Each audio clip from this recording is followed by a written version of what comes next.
لا حول ولا قوة إلا بالله العلي العظيم. أعوذ بالله من الشيطان اللعين الرجيم. بسم الله الرحمن الرحيم.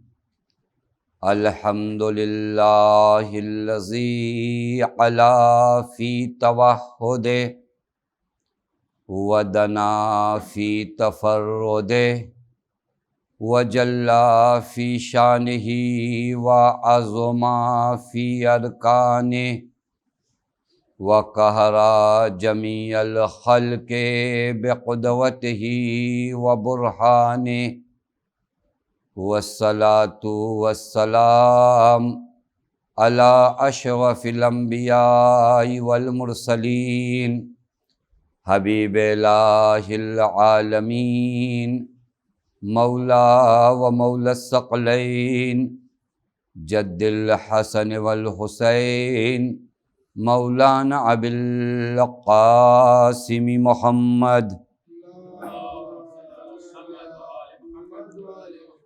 وعلى أهل بيته الطيبين الطاهرين المعصومين المظلومين المنتجبين لا سيما بقية الله في الأرضين واللعنة الدائمة الباقية العاجلة على أعدائهم ومنکری فضائلہم وغاصبی حقوقہم ومخربی شریعتہم اجمعین من الآن الى یوم الدین اما بعد فقد قال اللہ الحکیم فی محکم کتابہ بسم اللہ الرحمن الرحیم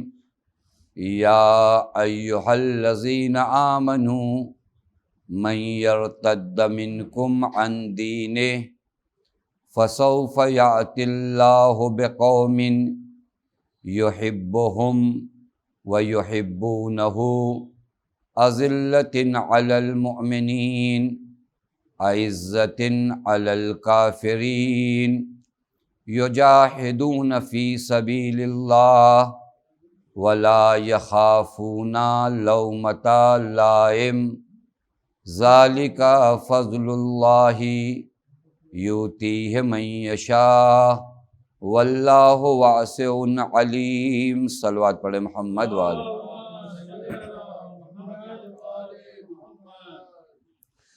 پروردگار عالم کا لاکھ لاکھ شکر ہے کہ اس معبود نے ہمیں اور آپ کو بارگاہ اہل بیت علیہم الصلاۃ والسلام میں حاضر ہونے کا شرف عنایت فرمایا۔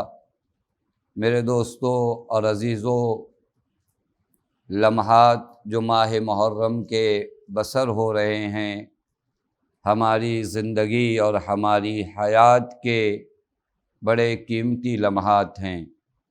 مجھے نہیں پتہ کہ کس کو کتنی فرصت ابھی باقی ہے کہ اپنے آپ کو حسین ابن علی کی ذات کے ذریعے پاک و پاکیزہ کر لے۔ یہاں تک آپ آئے ہو، آپ کی روح کی معراج کے لیے اس سے اچھا در کوئی نہیں ہے۔ آپ یوں سنتے ہو اور واقعات ہیں کہ مولا نے فطرس کو بالوں پر دیا، ہمیں بھی وہ پر ملا ہے حسین ابن علی کی معرفت اور حسین ابن علی کی محبت کا پر۔ اے کاش اس پر کو ہم سنبھال کر رکھیں تاکہ بندگی اور معرفت کے آسمان پر ہم بھی اڑ سکیں اور کہہ سکیں کہ کون ہے ہم جیسا ہمیں حسین نے آزاد کیا ہے۔ میرے دوستو عزیزو، کربلا آزاد کرنے کی جگہ ہے۔ کربلا میں حسین تمام انسانیت کو بہت سی زنجیروں سے آزاد کر رہے ہیں۔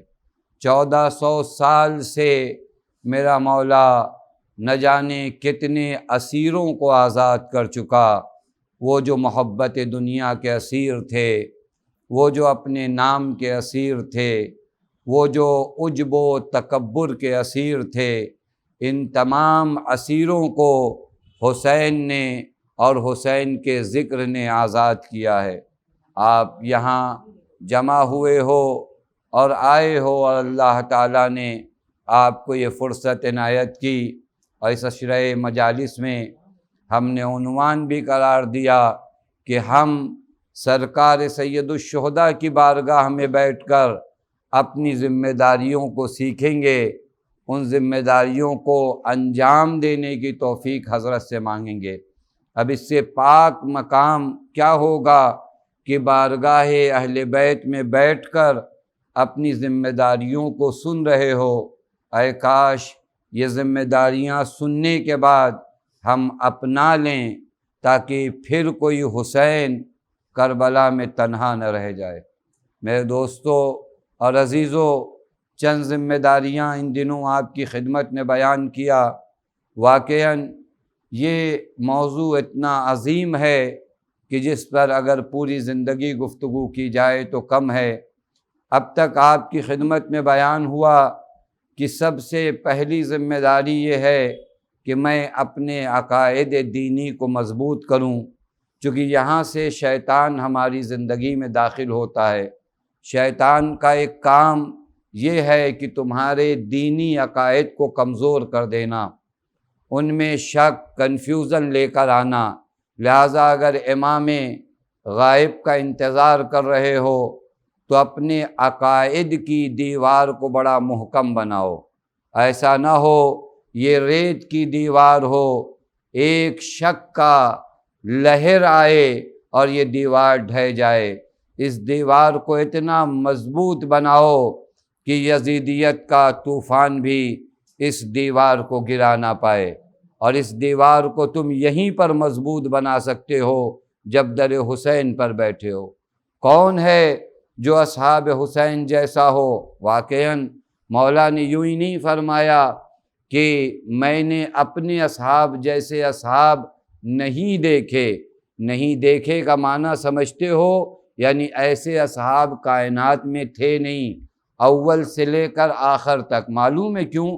چونکہ کربلا میں بھی کنفیوژن بہت ڈالا گیا، لیکن کوئی تاریخ جھوٹی سی جھوٹی تاریخ نہیں لکھتی کہ کوئی اٹھا ہو یہاں سے وہاں گیا ہو، وہاں سے یہاں آئے ہیں لوگ، لیکن یہاں سے کوئی وہاں نہیں گیا۔ یہ معیار کربلا ہے۔ ایسی محکم دیوار بناؤ اپنی عقائد کی کہ کل جب حضرت آئیں گے تو پھر اسی طرح دین کو لوگ کنفیوز کریں گے، تمہارے عقائد پر حملہ ہوگا، اور آج جس زمانے میں ہو رہا ہے۔ تو سب سے پہلے عقائد کی اس دیوار کو اتنا مضبوط بنا لو کہ کوئی یزید تمہاری اس دیوار کو ڈھا نہ پائے۔ آپ دیکھ لو تاریخ کربلا میں کہاں کہاں یہ بچے گئے، کہاں کہاں شہدائے کربلا، لیکن عقائد میں کوئی فرق نہیں آیا۔ یہ پہلی ذمہ داری تھی جو آپ کے حضور میں میں نے ذکر کیا۔ پھر اس کے بعد عرفان امام، معرفت امام، کہ اس مرحلے پر فائز ہو جاؤ کہ اب امام کے علاوہ تمہیں کائنات میں کچھ نظر نہ آئے۔ امام کے علاوہ تمہیں کائنات میں کچھ نظر نہ آئے۔ تمہاری محبت، تمہاری دشمنی کا معیار امام بن جائیں۔ جو زیارت عاشوراء میں پڑھتے ہو اس کو عمل میں لے کر آؤ۔ جب کہتے ہو نا انی سلم لمن سالمکم وحرب لمن حاربکم وولی لمن آوالاکم وعدو لمن عاداکم، زبان سے یہ چیز نکلی ہے، عمل تک آ جائے، معرفت امام اس منزل پہ چلی جائے۔ پھر اس کے بعد جو ایک اہم ذمہ داری تھی وہ یہ کہ ہم جب ایسی بارگاہ میں آئے ہیں جس کے سلام کا یہ جملہ ہے، آپ اللہ کرے کربلا جانا نصیب ہو اور مولا کی زیارت پڑھو گے تو ایک جملہ پڑھو گے، یا خالصۃ للہ، اے وہ جس نے اپنے آپ کو خدا کے لیے منزہ کر دیا، یعنی غیر خدا کا تصور نہیں تھا۔ تو دیکھو جہاں غیر خدا کا تصور نہیں ہوتا ہے، وہ ذات یہی کہتی ہے میرے اللہ حسین کو کیا پرواہ، کون آیا کون گیا، حسین کو تو بس یہ معلوم ہے میرا خدا میرے ساتھ ہے۔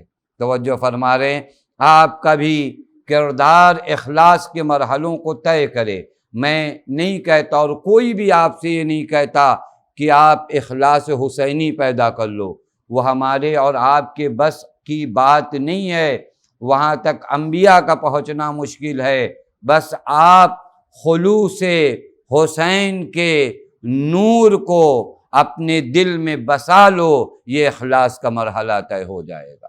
پھر اس کے بعد جو اہم کام عصر غیبت میں آپ کو کرنا ہے، میں دوہرا اس لیے رہا ہوں کیونکہ آج جو ذمہ داری مجھے ذکر کرنا ہے نا، وہ ایک دم اسی سے متصل ہے۔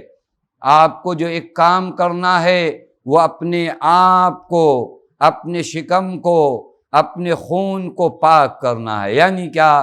یعنی مال حرام کا تصور وہاں نہیں ہو۔ کل عرض کیا لقمہ حلال تمہارے دل میں نورانیت پیدا کرتا ہے، اور جب دل نور ہو جاتا ہے تو نور کی جانب کھنچ کر جاتا ہے، اندھیرے نور کی جانب نہیں آتے۔ اگر تم میچ کرو گے، نہیں کما حق کہو، لیکن اگر تمہارے وجود میں نورانیت ہوگی تو نور سے محبت کرو گے۔ امام وقت کے ساتھ رہنا چاہتے ہو تو دل پاک ہو۔ واقعاً جب انسان لقمہ حلال کو تناول کرتا ہے تو دل اتنا منور ہو جاتا ہے کہ اب حکمت کے چشمے اس کے دل سے جاری ہو کر اس کی زبان سے نکلتے ہیں۔ آپ نے نہیں دیکھا کہ کیسے حکمت کے چشمے سلمان کی زبان سے نکلتے ہیں، مقداد کی زبان سے نکلتے ہیں، بوذر کی زبان سے نکلتے ہیں، چونکہ یہ وہ افراد ہیں جنہوں نے اپنے شکم کو مال حرام سے پاک کیا ہے۔ اور ہمارے زمانے میں بھی آپ تاریخ اگر پڑھو نا، میں نام لے کر بہت تفصیلی واقعہ ہے، فقط اشارتاً بیان کر دوں تاکہ وہ ایک ذمہ داری چھوٹ نہ جائے جسے آج آپ کے حضور میں بیان کرنا ہے۔ ایک شخص ہیں کاظم کربلائی۔ دیکھیے کبھی کبھار کیا ہوتا ہے معلوم ہے، میں ایک مدت سے دعائیں پڑھتا ہوں، میں ایک مدت سے نماز پڑھ رہا ہوں، میں ایک مدت سے مجلس امام حسین میں آ رہا ہوں، لیکن میرے اندر کوئی چینجنگ، کوئی بدلاؤ، کوئی تبدیلی نہیں آ رہی ہے۔ میں سوچ رہا ہوں کیوں نہیں ہو رہا ہے، میری نماز میں وہ دھیان کیوں نہیں آ رہا ہے، میری دعاؤں میں وہ اضطراب کیوں نہیں آ رہا ہے، میری مجلسوں میں وہ حزن و غم کیوں نہیں آ رہا ہے۔ تو شاید مجھے اپنا علاج کرنا پڑے گا کہ کہیں ایسا تو نہیں ہے کہ میرے وجود میں کہیں ناپاکی ہے کہ اللہ یہ چیز وہاں ڈالتا ہے جہاں دل پاک ہوتا ہے۔ تو جو فرما رہے ہیں اگر دل پاک کر لو نا، اور واقعاً پھر اس کے بعد یعنی آپ کا وجود اگر پاک ہو جائے نا، تو بغیر کتاب پڑھے بھی آپ صدیوں کا سفر لمحوں میں طے کر سکتے ہو۔ اگر دل نجس ہونا تو پھر اس کے بعد 1000 کتاب پڑھو۔ آپ نے دیکھا ہے ایک برتن اگر نجس ہونا تو اس میں آپ اچھے سے اچھا کھانا ڈالو، کھانے لائق نہیں رہتا، لیکن ایک برتن تھوڑا سے صاف ہو، پاک ہو، اس میں ایک لقمہ بھی کھانا ہوگا تو کھانے لائق ہوگا۔ سمجھ رہے ہو؟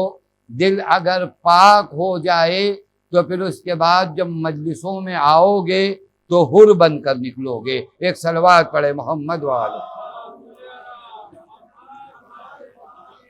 اور کاظم کربلائی ہمارے زمانے کے بہت زیادہ وقت نہیں گزرا ہے، یہ نہ پڑھنا جانتے تھے نہ لکھنا جانتے تھے، دیہاتی آدمی، گاؤں کے رہنے والے، لیکن وہی جب آدمی لقمہ حلال سے اپنے وجود کو آشنا کرتا ہے، نہ لکھنا جانے نہ پڑھنا جانے، ایک دیہات کے رہنے والے، میں بسا اوقات اپنے دوستوں سے، اپنے جوانوں سے کہتا ہوں خدا کا شکر کرو کہ تم ایسے معاشرے میں رہتے ہو، ایسے سماج میں رہتے ہو جہاں دین تم تک بڑی آسانی کے ساتھ پہنچ جاتا ہے۔ اس پہ شکر کرو خدا کا آج اس دور میں بھی اگر ہم ایک ساتھ بیٹھ کر مجلس نہیں کر پا رہے ہیں تو ان جدید وسائل کے ذریعے کم از کم دین آپ تک پہنچ رہا ہے۔ یہ شکر کی جگہ ہے، یہ مقام شکر ہے، یہ مقام حمد ہے، وگرنہ بعض موارد ایسے آتے ہیں کاظم کربلائی کے گاؤں میں کوئی مولانا نہیں۔ مرحوم حائری آیت اللہ حائری کا جب زمانہ آیا نا تو انہوں نے کچھ مولویوں کو بھیجنا شروع کیا تبلیغ کے لیے۔ کاظم کربلائی کا گاؤں ساروک ایک جگہ پڑتی ہے عراق، یہ عراق نہیں، وہ عراق ہے جو ایران کا شہر ہے۔ وہاں پر انہوں نے جناب حائری نے بھیجا ایک مولانا کو۔ یہ مولانا گئے ماہ مبارک رمضان میں نماز پڑھانے کے لیے، نماز کے ساتھ یہ کچھ مسئلے بھی بیان کرتے تھے۔ وہاں پر انہوں نے زکوٰۃ کا مسئلہ بیان کیا کہ اگر گیہوں، کشمش، کھجور اس مقدار میں ہو جائے 848 کلو مثلاً تو آپ زکوٰۃ نکالو۔ کاظم کربلائی کو آج تک یہ مسئلہ معلوم ہی نہیں تھا، ان کے گاؤں میں کوئی گیا ہی نہیں تھا۔ انہوں نے اب جو سنا کہ یہ مسئلہ بھی ہے تو انہوں نے آ کر اپنے والد سے کہا کہ آج جو مولانا آئے ہیں انہوں نے یہ مسئلہ بیان کیا۔ ان کے والد نے کہا چھوڑو بھائی، کہاں تم ان لوگوں کے چکر میں پڑ رہے ہو۔ کاظم کربلائی نے کہا نہیں، جو بتایا ہے یا تو میں یہ گھر اپنا چھوڑ کر جا رہا ہوں، کیونکہ اب اس گھر سے اگر زکوٰۃ نہیں نکلتا تو یہاں کی غذا پاک نہیں ہے، یا آپ زکوٰۃ نکالیں۔ انہوں نے کہا نہیں، ہم تو زکوٰۃ نہیں نکالیں گے۔ تو انہوں نے کہا ہم گھر چھوڑ کر چلے جائیں گے۔ دیکھیں ماں باپ کا احترام بہت زیادہ ہے، لیکن ایک قانون ہے، لا طاعۃ لمخلوق فی معصیۃ الخالق۔ ماں باپ کا احترام کرو، اکرام کرو، لا تقل لہما اف، ان کے سامنے اف تک نہ کرو، ولا تنہرہما، انہیں جھڑکو نہ، واخفض لہما جناح الذل، اپنے شانوں کو ان کے سامنے جھکاؤ۔ لیکن اگر بات اطاعت خدا کی آ جائے، جہاں یہ روک رہے ہیں تو یہاں ان کی بات نہ مانو۔ یہ صاف فرمان ہے، قرآن نے بھی کہا ہے فلا تطعہما، اب ان دونوں کی اطاعت نہ ہو۔ انہوں نے کہا میں گھر چھوڑ کر جا رہا ہوں۔ چلے بھی آئے، چلے آنے کے بعد ان کے والد کو لگا کہ ہاں میں نے کچھ غلط کیا، بلائے، کہا دیکھو میں تو نہیں نکالوں گا، زمین کا ایک حصہ تمہیں دیتا ہوں، تم کھیتی کرو، اب جو دل چاہے تمہارا وہاں کرو۔ بہر کیف آئے، کھیتی کیا، زراعت کیا، زکوٰۃ دینے لگے۔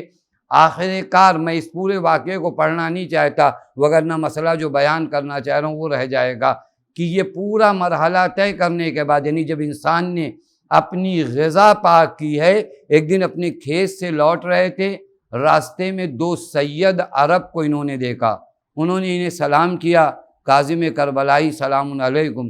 انہوں نے کہا کہ یہ تو آشنا نہیں ہے، میرے گاؤں کے تو رہنے والے نہیں ہیں، یہ کون لوگ ہیں؟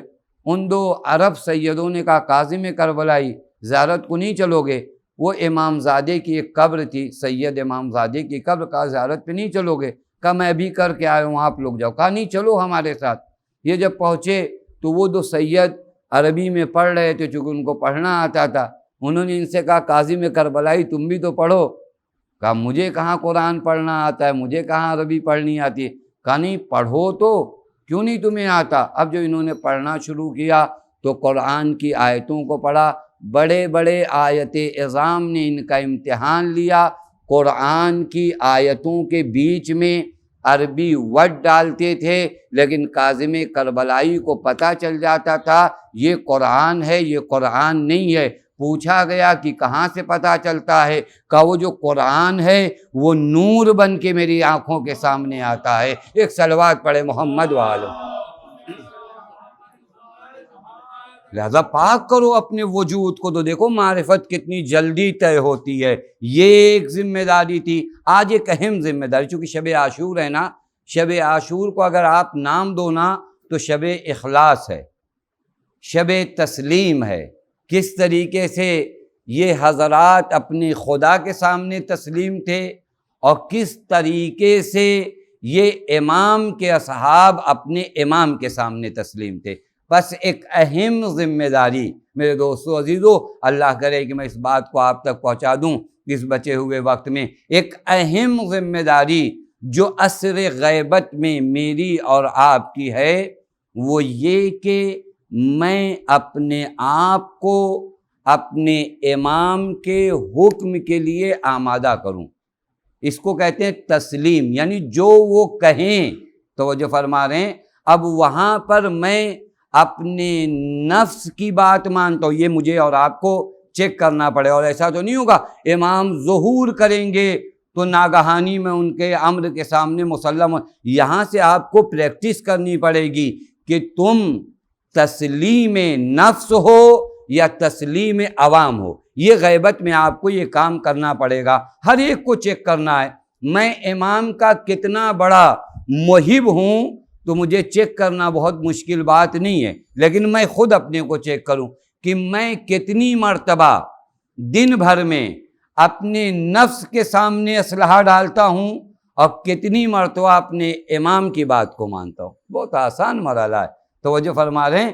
ہم و آپ جو دعویٰ کرتے ہیں کہ ہم محب امام ہیں، ہم حضرت کا انتظار کر رہے ہیں، بہت اچھی بات ہے۔ یہ میں کبھی نہیں کہتا کہ یہاں تک کا جو قدم آپ نے اٹھایا غلط تھا، یہ آپ 2 قدم لوگوں سے آگے ہیں، توجہ فرما، آپ پیچھے نہیں ہو، آپ 2 قدم آگے ہو، چونکہ وہ لوگ تو اور زیادہ گئے گزرے ہیں جو اصلاً انتظار کے معنی کو نہیں سمجھتے۔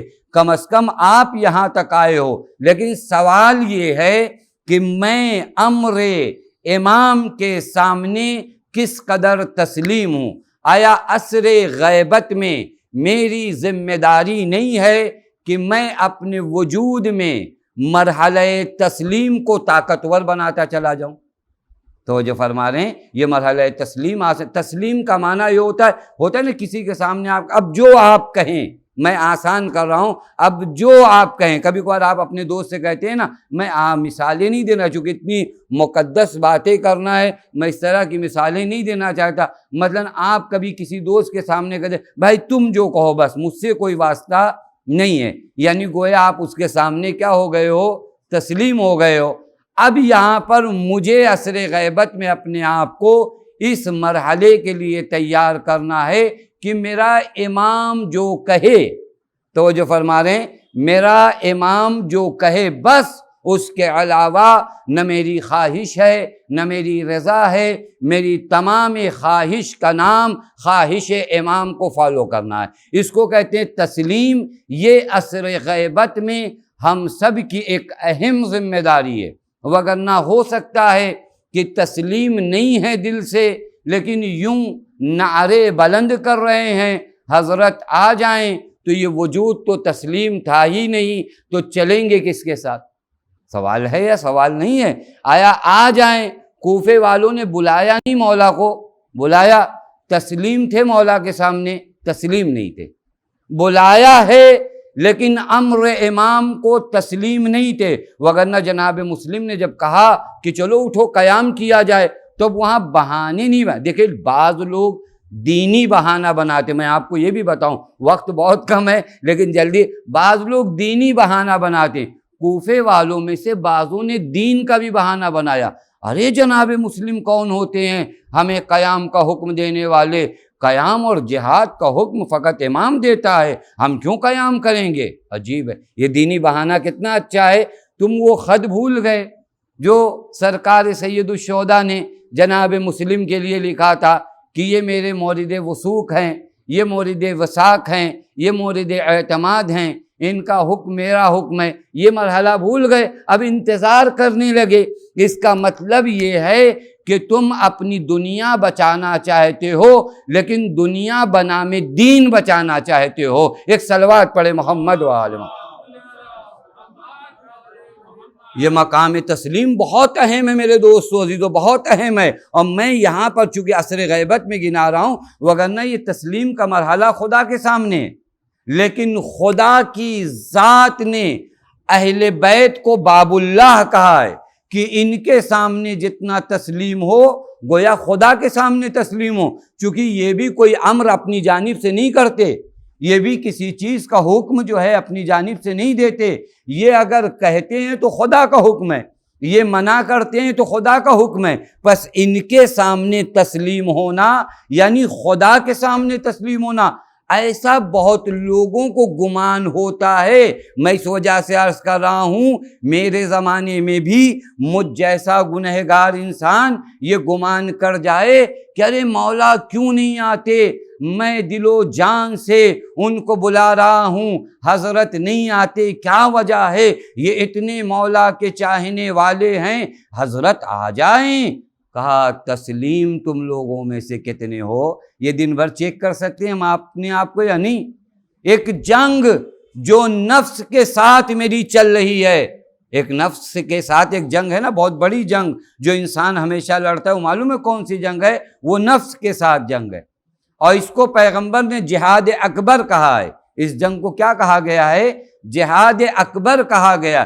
بہت سے لوگ تھے جو جہاد اصغر میں بڑے کامیاب نکلے، جن کی تلواریں بہت چلیں، لیکن جب مرحلہ جہاد اکبر کا آیا تو وہاں ہار بیٹھے. آپ جا کر تاریخ اٹھا کر دیکھو، اور پیغمبر کے زمانے کا واقعہ ہے کہ جب کچھ لوگ جنگ سے واپس آئے تو پیغمبر نے کہا مرحبا بقوم، مرحبا، خوش آمدید اس قوم کے لیے کہتا ہوں جو ایک جہاد سے آئی ہے اور ایک دوسرے جہاد کی طرف جانا ہے. لوگ گھبرا گئے، یا رسول اللہ ابھی اتنا تھک ہار کے ہم لوگ آئے ہیں، پھر ایک نئی جنگ. پیغمبر نے فرمایا جو کچھ کیا تھا وہ جہاد اصغر تھا، اب شروع ہو رہا ہے جہاد اکبر. لوگوں نے کہا یعنی اس سے بڑی بھی کوئی جنگ ہے؟ کہاں، اب تمہاری جنگ تمہارے نفس کے ساتھ ہے. یہی عصر غیبت میں مجھے دیکھنا ہے کہ میں اپنی نفس کے ساتھ جو جنگ ہو رہی ہے، اس جنگ میں اگر میں جیت جاتا ہوں تو نصرت امام کے قابل بن جاتا ہوں. ایک صلوات پڑھے محمد وآل محمد. بہت سخت مرحلہ ہے. بعض اوقات ہمارے یہاں میں نے کبھی عرض کیا تھا کہ تاریخ ہم لوگ دوسروں کو سمجھ کے پڑھتے نہیں، وہاں پر میں اپنے آپ کو تو رکھوں. وہ واقعہ خراسانی کا بہت پڑھا جاتا ہے، ہمارے بچوں کو بھی یاد ہے کہ وہ ایک خراسانی شخص آیا اور امام جعفر صادق علیہ الصلوۃ والسلام، اس نے کیا کہا؟ بطور اعتراض اس نے کہا مولا قیام کیوں نہیں کرتے، مولا اٹھتے کیوں نہیں؟ امام نے فرمایا ہمارے پاس حمایت کرنے والے نہیں ہیں، نصرت کرنے والے نہیں ہیں. کہ مولا کیسی بات کرتے ہیں؟ خراسان میں آپ کے ناصرین کی تعداد، بس فرق الگ کرو، جملہ تم نہیں سمجھ رہے ہو. خراسان میں آپ کے ناصرین کی تعداد ہزاروں میں ہے، بعض جگہ پہ لکھا اس نے لاکھ کا ہزاروں میں آپ کے ناصرین کی تعداد ہے. امام نے کہا ان ہزاروں میں تم بھی ہو؟ کہا میں بھی ہوں. کہ تنور ہے، چلے جاؤ اس میں، جا سکتے ہو؟ کہا نہیں مولا یہ کیسی بات ہوئی؟ ہارون مکی آ رہے تھے، سلام وعلیکم السلام. ہارون تنور میں چلے جاؤ. مولا کیا وجہ ہے؟ کچھ بھی نہیں نا. کچھ پوچھا میٹر کیا ہے، وجہ کیا ہے، کیوں، موضوع کیا ہے، ٹاپک کیا ہے؟ ہم لوگ تو 10-5 منٹ ایسے ہی ٹائم پاس کر دیں کہ ارے بتائیے تو، ابھی تو میں آیا ہوں، مجھے کچھ پتہ ہی نہیں کیا سسٹم ہے کیا نہیں، آپ کی ان کی بات کیا ہو رہی تھی. کہا تنور میں چلے جاؤ چپ چاپ. تھوڑی دیر بعد مولا نے کہا جا کر دیکھو کیا حال ہے. دیکھا آگ کے درمیان بیٹھے تسبیح کر رہے. مولا نے فرمایا اس جیسے جو ہمارے امر کے سامنے تسلیم ہیں کتنے ہیں؟ اب تعداد بتاؤ. کہا ایسا تو کوئی نہیں ہے. توجہ فرمائیے گا جو میں مرحلہ عرض کر رہا ہوں، یہ دیکھیے یہ واقعہ اور داستان نہیں تھی، یہ میرے لیے عبرت ہے. اس زمانے میں صادق آل محمد نے کہا ہمیں ایسے چاہیے، تو اس زمانے میں ہمارا وقت کا امام بھی یہی چاہتا ہے کہ ہمیں بھی ویسے ہی چاہیے کہ ہم کہہ دیں تو بہانہ نہ بنائیں. ایک صلوات پڑھے محمد وآل محمد. اور یہ توقیع امام زمان میں نے ایک روایت دیکھا جو توقیع امام زمان ہے، وہاں امام فرماتے ہیں واتقوا اللہ، خدا کا تقوی اختیار کرو، وسلموا الینا ورد الامر الینا، وسلموا لنا ورد الامر الینا. امام فرماتے ہیں 3 کام کرو، تقوی الہی، وسلموا لنا، ہمارے سامنے تسلیم ہو جاؤ، اپنی تمام باتوں کو ہم تک لوٹاؤ. یہ مرحلہ طے ہوا یا طے نہیں ہوا؟ مجھے انصاف سے بتائیے. یہ مرحلہ ہم اگر عصر غیبت میں نہیں طے کریں گے، معرکہ جنگ میں یہ مرحلہ طے ہوگا یا معرکے سے پہلے انسان کو آمادہ ہونا پڑے گا؟ سوال یہ، ہم کہیں نہیں ظہور کے بعد ہم تیار ہوں گے، ظہور سے پہلے آپ کو تیار ہونا ہے نا۔ اگر انسان کو اپنے وجود کو پاک کرنا ہے تو معرکے سے پہلے اپنے وجود کو پاک کر لے، تاکہ جب معرکہ برپا ہو، توجہ فرما رہے ہیں، تاکہ جب معرکہ برپا ہو تو پائے ثبات میں لرزش نہ آئے۔ یہی تو سیکھو سید الشہداء کے اصحاب سے، معرکہ برپا ہونے سے پہلے اصحاب حسینی نے اپنے وجود کو اس قدر پاک کیا تھا کہ جب معرکہ برپا ہوا تو حسین نے اپنے اصحاب پر اعتماد کرتے ہوئے چراغ کو بجھا دیا۔ ایسے اصحاب چاہیے، یہ چراغ بجھا دیو، یعنی مولا بتانا چاہ رہے ہیں انہیں فرق نہیں پڑتا چراغ جلے چراغ نہ جلے۔ بس اوقات لفظ جو ہے امتحان کا لیا جاتا ہے، لیکن میں کہتا ہوں دنیا والوں کے لیے مولا نے یہ اصحاب سید الشہداء کی عظمت بتایا کہ دیکھو میرے صحابی وہ ہیں جن کے وجود میں اس ظاہری چراغ کی کوئی ویلو نہیں ہے، انہوں نے مجھے مصباح الہدیٰ مانا ہے، لہذا ان کے وجود میں میرا نور ہے، یہ نور جب آ جائے تو اس ظاہری چراغ کی ضرورت نہیں ہوتی۔ ایک صلوات پڑھے محمد وآل محمد۔ پس عصر غیبت میں یہ اہم مرحلہ ہمیں طے کرنا ہے۔ میں آپ کو ایسی جگہ سے لے جانا چاہ رہا ہوں جہاں پر آپ روز دیکھتے ہو، ایک آیت کریمہ ہے قرآن کی، اس کے بعد آپ صلوات پڑھتے ہو، ان اللہ وملائکتہ یصلون علی النبی یا ایھا الذین آمنوا صلوا علیہ وسلموا تسلیما۔ ایک صلوات پڑھیں محمد۔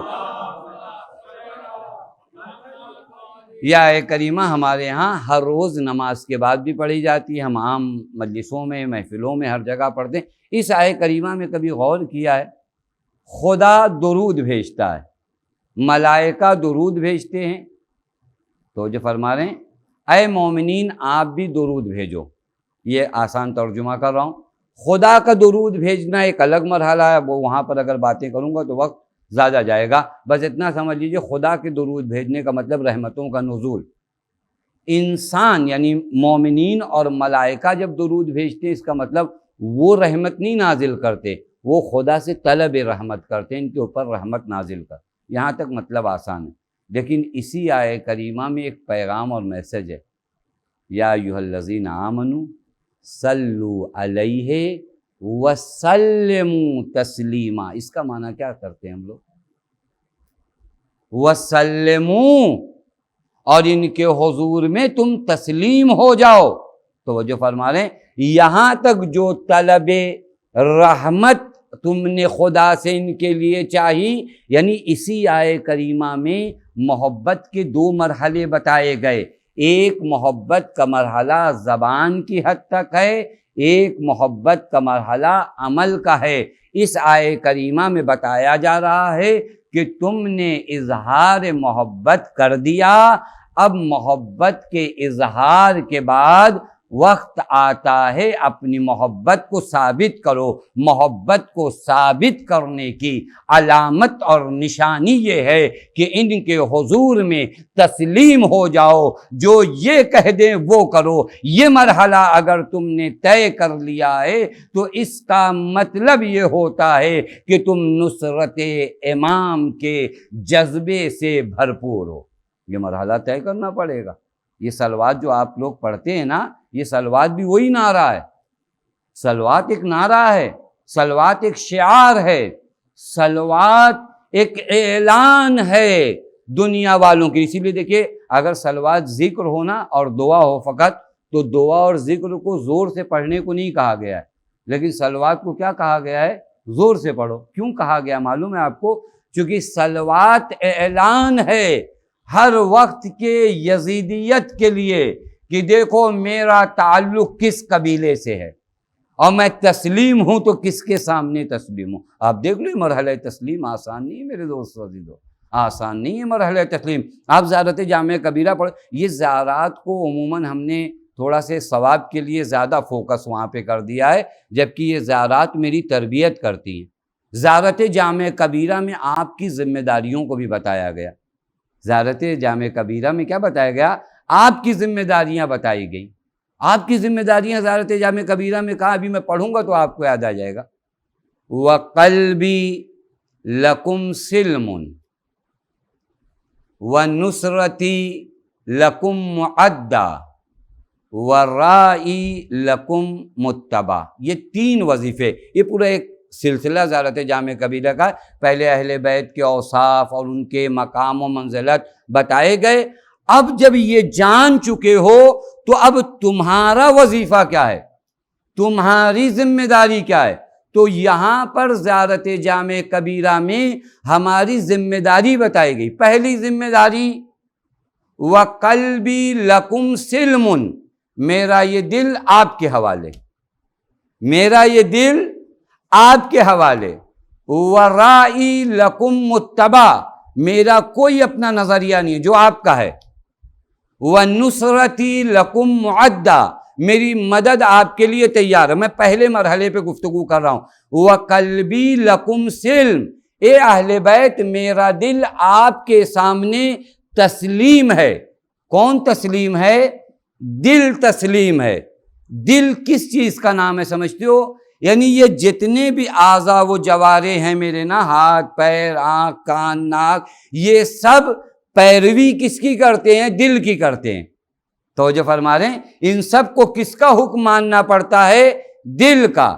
دل کہتا ہے تو ہاتھ ظلم کرتا ہے، دل کہتا ہے تو ہاتھ مدد کرتا ہے، دل کہتا ہے تو آنکھیں نامحرم کی جانب دیکھتی ہیں، دل کہتا ہے تو آنکھیں بند ہو جاتی ہیں، دل کہتا ہے تو کان غیبت سنتا ہے، دل کہتا ہے تو کان غیبت ہے. یعنی فرمان کس کا ہے؟ پورے اعضاء پر جس کی حکومت چلتی ہے، ان پورے باڈی پارٹس پر حکومت میرے دل کی ہے. اب آؤ زیارت میں کیا کہتے ہو؟ وَقَلْبِي لَكُمْ سِلْمٌ، اے اہل بیت میرا یہ دل تمہارے حوالے ہے.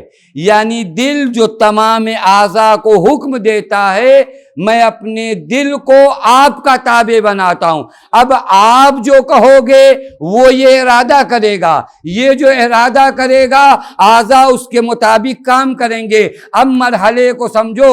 اگر میرا دل امام زمان کے حوالے ہے تو پھر میری آنکھوں سے گناہ کیوں ہوتا ہے، پھر میرے کانوں سے گناہ کیوں ہوتا ہے، پھر میرے ہاتھوں سے گناہ کیوں ہوتا ہے؟ اس کا مطلب یہ ہے کہ ابھی دل وقت کے امام کے حوالے نہیں ہے. اس کے حوالے کر دو تو نہ آنکھیں گناہ کریں گی، نہ زبان گناہ کرے گا، نہ ہاتھ گناہ کرے گا. ایک صلوات پڑھے محمد وآل محمد. ہم نے زیارت جامع کبیرہ سے سیکھا ہی نہیں، روز پڑھتے ہیں زیارت جامع کبیرہ، وہاں وعدہ کر کے آتے ہو وَقَلْبِي لَكُمْ سِلْمٌ، میرا دل آپ کے حوالے ہے. یعنی یہ دل نا اب کچھ رہ نہیں گیا ہے. توجہ فرمائیے گا، میرا دل نہیں ہے. آسان کروں آپ کی خدمت میں، دل آئینہ ہو گیا ہے. آئینے کی اپنی کوئی تصویر نہیں ہوتی ہے. آئینے کے سامنے جو تصویر لائی جاتی ہے وہی آئینے میں آ جاتی ہے. یعنی میرا دل خواہشات سے خالی ہے. میرے دل میں وہی تصویر آتی ہے جو آپ لاتے ہو. اگر آپ کو نمازیں پسند ہیں تو میں نماز پڑھتا ہوں، اگر آپ کو جھوٹ پسند نہیں تو میں جھوٹ نہیں بولتا. اس کو کہتے ہیں تسلیم قلبی. یہ ذمہ داری ہے میری اثر غیب. تسلیم قلب بہت اہم ہے عزیزو. کبھی کبھار معلوم ہوتا ہے لوگ تسلیم ہیں ہوئے ہیں اہل بیت کے سامنے حالات دیکھ کر، ماحول دیکھ کر. یہ تسلیم نہیں، اس تسلیم کو مانتے بھی نہیں. پتہ نہیں آپ نے روایات دیکھی کہ نہیں، ایک شخص نے مولا کی بیعت نہیں کیا. جب مولا کے ظاہر حکومت تھی نا تو ایک آدمی آیا، اس نے کہا میں نام نہیں لینا چاہتا ممبر پر سے، اور اس نے کہا کہ میں آپ کی بیعت نہیں کروں گا. لوگوں نے تلوار کھینچی، کہا یا علی اس سے بیعت لیا ہی جائے. مولا نے فرمایا نہیں جانے تو اسے. اہل بیت یہ چاہتے ہی نہیں کہ تم ان کے سامنے تسلیم ظاہری طور پہ ہو. وہ تمہارے تسلیم ہونے سے معتبر نہیں بنتے، تم ان کے سامنے تسلیم ہونے سے معتبر بنتے ہو. تو وجہ فرما رہے ہیں وہ دنیا کے اور لوگ ہوں گے جنہیں مجمع بڑا بناتا ہو، اہل بیت وہ ہیں جو مجمع کو بڑا بناتے ہیں. تو وجہ فرما رہے ہیں اہل بیت مجمع کو بڑا بناتے ہیں۔ مجمع جنہیں بڑا بناتا ہے تو مجمع ہٹ جاتا ہے تو وہ چھوٹے ہو جاتے ہیں، لیکن جو مجمع کو بڑا بناتے ہیں وہ جہاں جاتے ہیں وہی مجمع بڑا ہوتا ہے۔ توجہ فرما رہے ہیں۔ پس اہل بیت کیا چاہتے ہیں؟ تسلیم قلب، یہ دل ان کے حوالے کرو، یہ دل حوالے تو کرو۔ یہ دل ہم نے کب ان کے حوالے کیا؟ سوال یہ ہے اس دل کو آمادہ کیا یا نہیں کیا ان کے لیے، ان کے حضور میں؟ اور واقعاً میں بار بار بعض واقعات کیوں پڑھتا ہوں معلوم ہے؟ عبرت کے لیے، کہ مجھے نہیں لگے کہ یہ کام تو بڑا سخت ہے۔ عبداللہ ابن یافور چھٹے امام کے ایک صحابی ہیں۔ اب یہ شیطان آپ کو وسوسہ کرتا ہے، ہاں وہاں پر جب آپ نے اہل بیت کو اپنا دل حوالے کر دیا نا تو پھر آپ کسی بات کی فکر میں نہیں رہتے۔ عبداللہ ابن یافور کے دل میں شدید درد ہوا، تو جو فرما رہے ہیں دل میں بہت سخت درد ہوا۔ حکیم نے مشورہ دیا کہ شراب پیو۔ اب پتہ نہیں پیا نہیں پیا، لیکن ایسا ظاہر لگ رہا تھا کہ ایک مرتبہ پی لیا۔ آئے مولا کے حضور میں، مولا نے فرمایا خدا نے نجس چیز میں شفا نہیں رکھی ہے، نجس چیزوں میں خدا نے شفا نہیں رکھی ہے۔ گھر لوٹے پھر درد اٹھا، لوگوں نے کہا وہ پہلی مرتبہ تم نے پیا تو فائدہ ہوا، کہا میری گردن بھی کاٹ دوں نا تو میں شراب کو ہاتھ نہیں لگوں۔ یہ دل حوالے کر کے آیا تھا۔ تو جو فرمایا جو دل حوالے کر کے آتے ہیں پھر وہ نہیں کسی چیز سے گھبراتے۔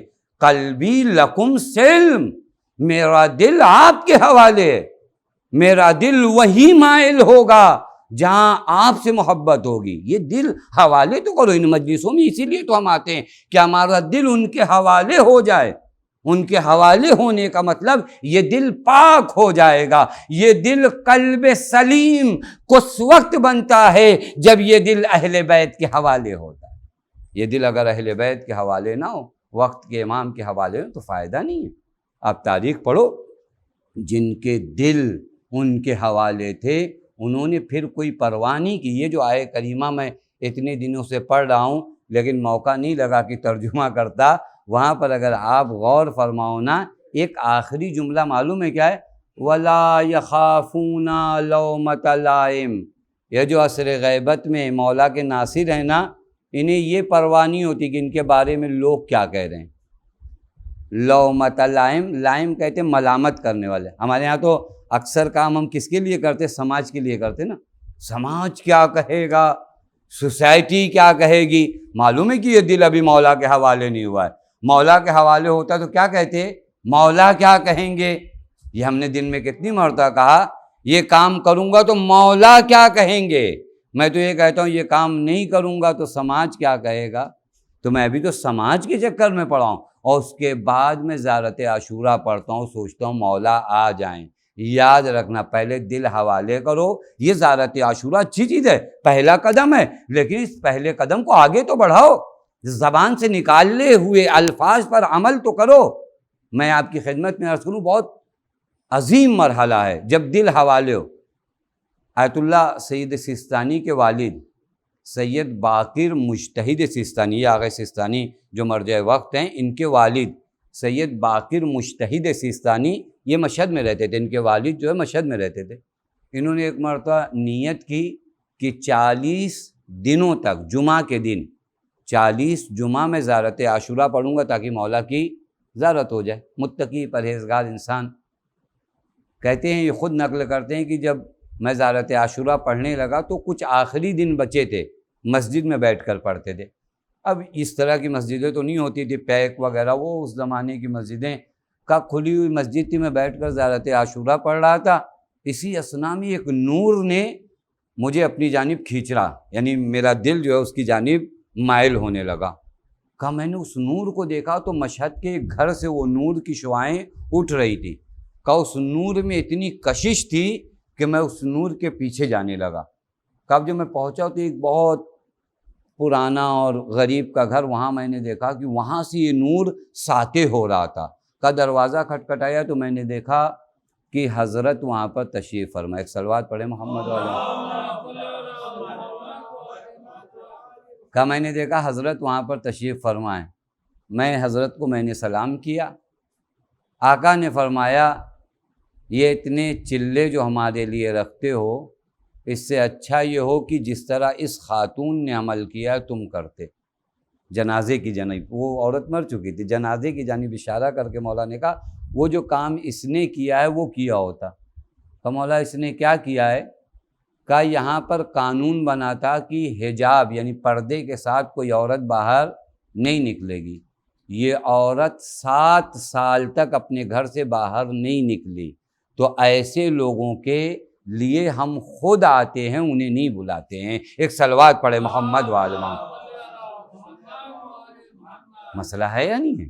یہ دل حوالے ہوا یا نہیں ہوا ان کے؟ یہ دل حوالے کریے، ایک اہم ذمہ، اور یہ پریکٹس کرنے کی ضرورت ہے۔ میں بار بار آپ کی خدمت میں عرض کروں، ایسا نہیں ہوگا۔ آپ دیکھو کہ آپ تسلیم، آخری جملہ کہوں چونکہ شب عاشور ہے، اس سے زیادہ میں فضائل نہیں پڑھوں گا، آپ تسلیم عوام ہو یا تسلیم امام ہو، یہ ہمیشہ اپنے آپ کو چیک کرتے رہنا۔ ہم تسلیم عوام ہیں، تسلیم امام ہو جائیں۔ کاش تسلیم امام ہو جائے نا، تو پھر اس کے بعد ہماری زندگی کا انداز بدل جائے۔ ہم عوام کے تسلیم ہیں، میں اپنے بارے میں کہہ رہا ہوں، اپنے بارے میں کہوں، میں تسلیم عوام ہوں، میں تسلیم امام ہو جاؤں۔ مجھے لگتا ہے کہ ممبر سے وہ پڑھوں جو لوگوں کو پسند ہو، تو میں پھر تسلیم امام کہاں ہوا؟ میں تو تسلیم عوام ہوا نا۔ مجھے اگر یہ لگنے لگے کہ یہ بات میرے خدا کو پسند نہیں ہے، لیکن اگر یہ بات نہیں کہوں گا تو ان کو پسند نہیں آئے گی، تو میں پھر تسلیم عوام ہی تو ہوا، تسلیم امام کا ہوں۔ مجھے لگتا ہے کہ میں سچ بولوں، لیکن اگر سچ بولوں گا تو فلاں صاحب ناراض ہو جائیں گے، جھوٹ بولوں گا تو مولا ناراض ہوں گے، تو اب یہاں پر مجھے جانچنا ہے میں مولا کو ناراض کرتا ہوں یا فلاں صاحب کو ناراض کرتا ہوں۔ یہ مرحلہ بڑا اہم ہے عزیزو۔ اور کربلا کے دشت میں روز عاشور حسین ابن علی نے جو خطبہ دیا ہے نا، اس خطبے میں مولا نے اس لشکر کو جو مخاطب کر کے بیان کیا، کیا فرمایا مولا نے معلوم ہے؟ وَقَدْ أَرَاكُمْ قَدْ اجْتَمَعْتُمْ عَلَىٰ أَمْرٍ قَدْ أَسْخَطْتُمُ اللَّهَ فِيهِ، میں تمہیں دیکھ رہا ہوں کہ تم خدا کو غضبناک کر رہے ہو۔ یعنی مولا پیغام عاشورہ دے رہے ہیں، وہ یہ کہ اگر رضائے خدا سے رضائے عوام ٹکرا جائے تو خدا کی رضا کو اگر تم مقدم کرتے ہو تو تم تسلیم امام ہو، لیکن اگر مخلوق کی رضا کو مقدم کرتے ہو تو تم تسلیم عوام ہو، اور اگر خدا کی رضا کو مقدم کرتے ہو تو تسلیم امام ہو۔ یہ مرحلہ طے ہونا چاہیے، یہ عاشور میں طے ہوگا، یہ عاشور میں طے ہوگا، شب عاشور یہ طے ہوگا، کیونکہ شب عاشور انہیں تسلیم کرانے کے لیے عوام آئی ہے، لشکر آیا ہے، پیسہ آیا ہے، تلواریں آئی ہیں، منصب اور مقام آیا ہے، لیکن 72 جو تھے وہ تسلیم امام تھے، وہ تسلیم امام تھے، کوئی بھی نہیں گیا، کوئی بھی نہیں گیا، کیونکہ امام کے سامنے تسلیم ہے۔ بس اس سے زیادہ میں آپ کی خدمت میں شب عاشور فضائل نہیں پڑھ سکتا۔ اللہ، یہ کیسی شب ہے میرے دوستو عزیزو۔ شب عاشور کے لیے فقط اگر یہ جملہ کہوں نا کہ یہ وہ رات ہے جس کے ڈھل جانے کے بعد سکینہ یتیم ہو جائے گی۔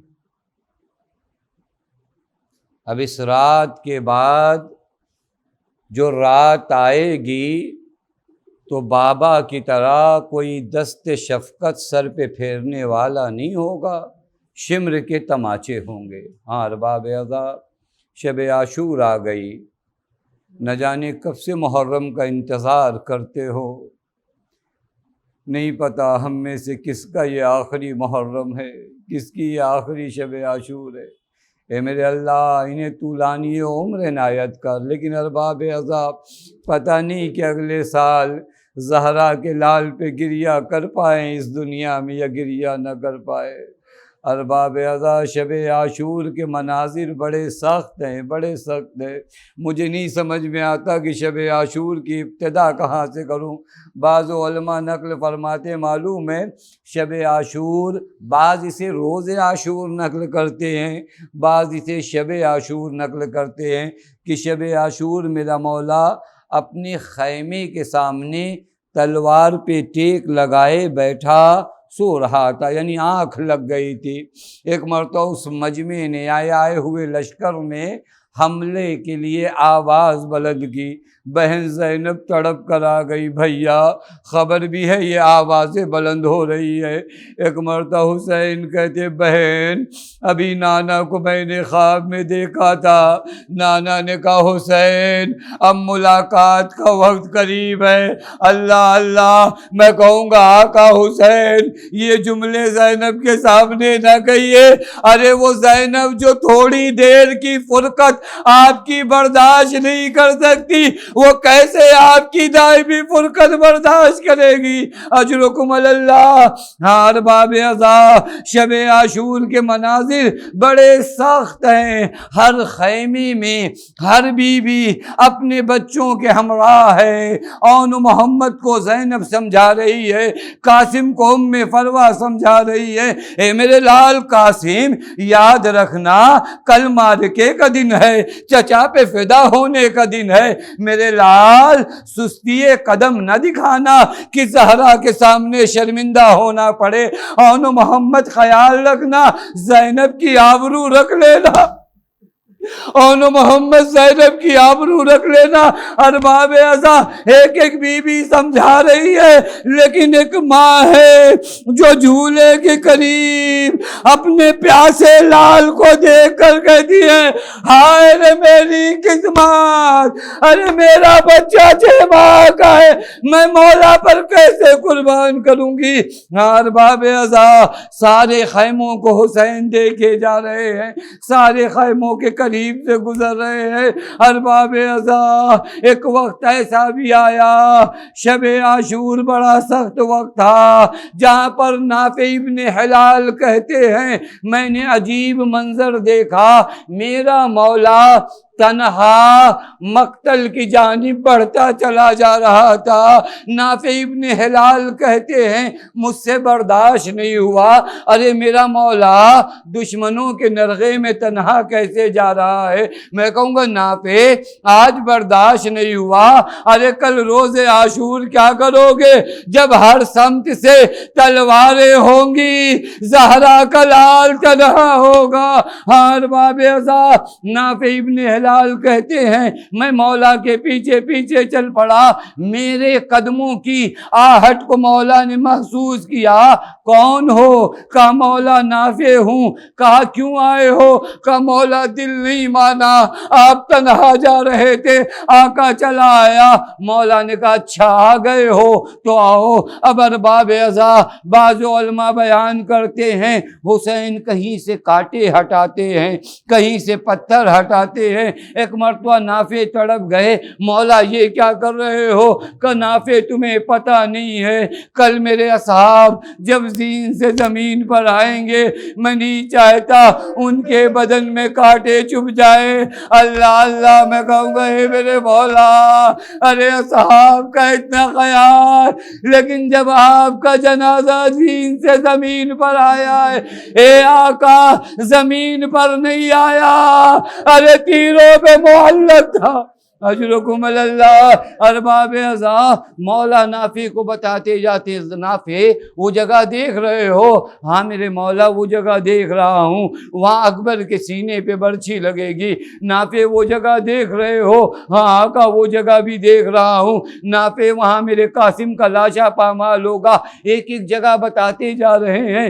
نافع وہ جگہ دیکھ رہے ہو؟ ہاں ہاں مولا وہ جگہ دیکھ رہا ہوں، وہاں میرے عباس کے بازو قلم ہوں گے۔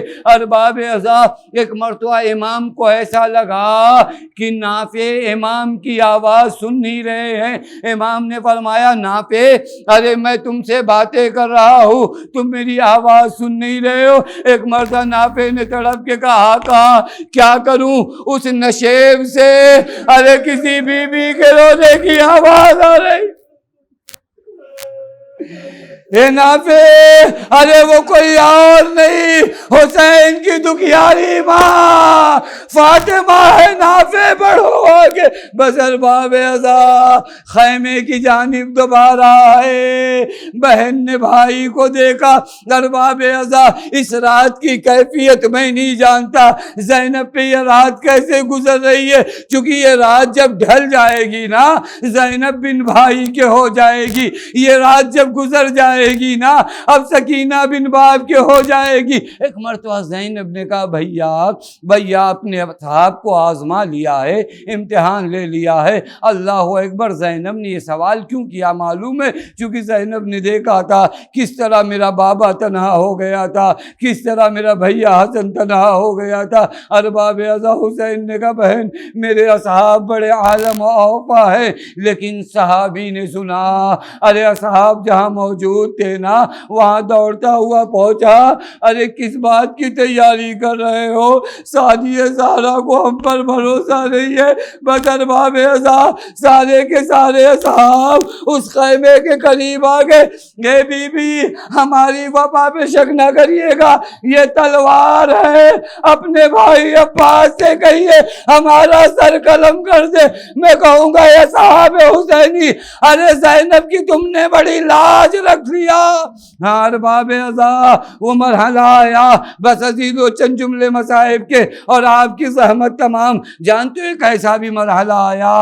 عصر صبح عاشور آ گئی، اب ارباب ازا حضرت علی اکبر کی اذان ہوئی۔ اللہ، یہ آخری اذان جو اکبر نے دیا تھا اور جو کہا اللہ اکبر، نہ جانے کتنی شدت درد تھا، ماں خیمے میں تڑپ گئی۔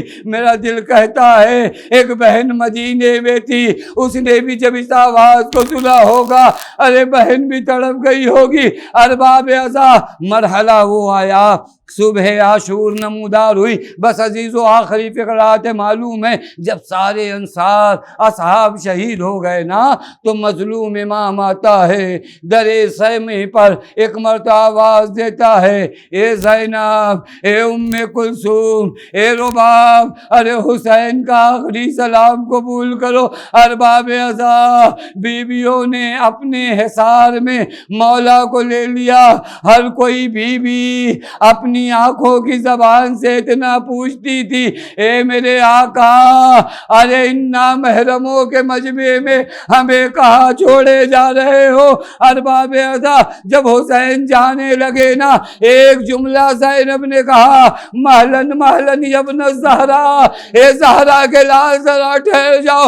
حسین رکے، زینب نے کہا بھیا ارے اماں کی وصیت یاد آ گئی ہے، گلو کے بوسے لینے دو۔ ارباب ازا حسین کے گلے کا بوسہ زینب نے لیا، زینب کے بازوؤں کا بوسہ حسین نے لیا۔ اب جو خیمے کے باہر آئے نا ایک مرتبہ ذوالجناح پہ سوار ہوئے، ذوالجناح آگے نہ بڑھا، ارے جھک کے دیکھا 4 سالہ بچی ہے، بابا ارے آخری بار سکینہ کو اپنے سینے پہ سلا لو۔ بس ارباب ازا کربلا کا تپتا سہرا، سیدہ کا لال جلتی ہوئی زمین پہ لیٹ گیا، سکینہ بابا کے سینے پر۔ میں کہوں گا بی بی یہ آخری مرتبہ ہے، اب اس کے بعد باپ کے مقتل میں ملاقات ہو۔ وَسَيَعْلَمُ الَّذِينَ ظَلَمُوا أَيَّ مُنْقَلِبٍ يَنْقَلِبُونَ إِنَّا لِلَّهِ وَإِنَّا إِلَيْهِ رَاجِعُونَ رَضًا بِقَضَائِهِ وَتَسْلِيمًا لِأَمْرِهِ۔ بار الہ تجھے تیرے حق کا واسطہ، آل محمد کے حق کا واسطہ، ہم میں جو بیمار انہیں شفائے کامل و عاجل عنایت فرما۔